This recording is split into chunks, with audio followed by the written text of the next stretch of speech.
2 बार के मुख्यमंत्री और 4 बार सांसद रह चुके भूपेंद्र हुड्डा 77 साल के हो चले हैं। जाट समुदाय से आने वाले भूपेंद्र हुड्डा हरियाणा में कांग्रेस के सबसे बड़े नेता हैं। उनकी राजनीतिक हैसियत का अंदाजा इसी बात से लगा लीजिए कि कुछ महीने पहले हुए लोकसभा चुनाव में उन्होंने अपनी पसंद के 10 में से 8 उम्मीदवारों को चुनाव लड़वाया था।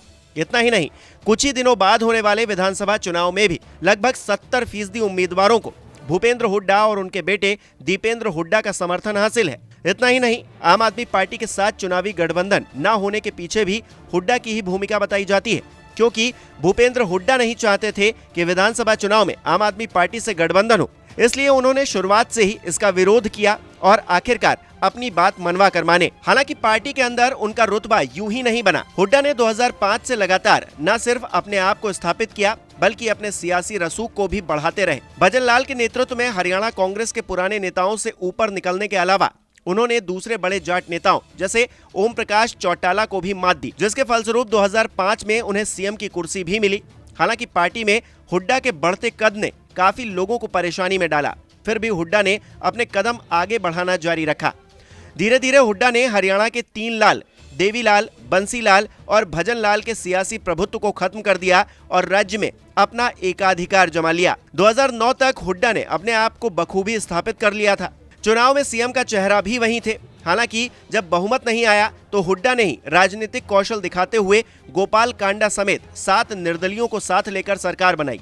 यह ऐतिहासिक क्षण इसलिए था क्योंकि 1972 के बाद 2009 में पहली बार था जब किसी दल ने सत्ता में दोबारा वापसी की हो। हालांकि 2014 और 2019 में लगातार कांग्रेस की हार का ठीकरा भी हुड्डा पर ही फोड़ा गया, क्योंकि हरियाणा में पार्टी के कर्ता धर्ता तो वही थे।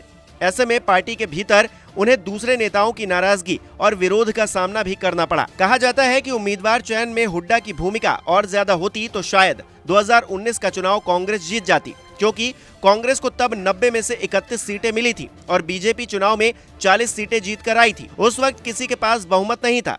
हालांकि फिर बीजेपी ने गठबंधन सरकार बनाई और कांग्रेस मुंह ताकती रह गई। पर परिस्थितियां कुछ भी रही हो, गांधी परिवार से हुड्डा की नजदीकियां हमेशा कायम रही, बावजूद इसके कि हुड्डा कांग्रेस के उस G23 ग्रुप का हिस्सा थे जिसने कांग्रेस आलाकमान के खिलाफ ही मोर्चा खोल दिया था। हालांकि कांग्रेस में अपनी मजबूत पकड़ के पीछे उनका राज्य में भारी भरकम वोट बैंक भी है।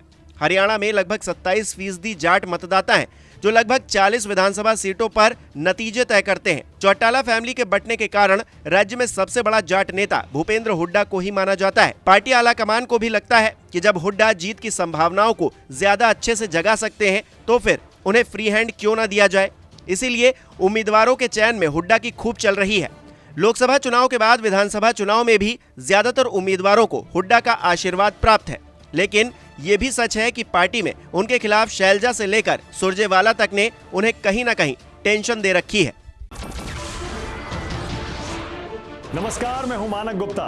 अगर आपको हमारा ये वीडियो पसंद आया हो तो इसे लाइक और शेयर जरूर करें, और हाँ, हमें सब्सक्राइब और फॉलो करना ना भूलें ताकि आप देश और दुनिया की कोई खबर मिस ना करें।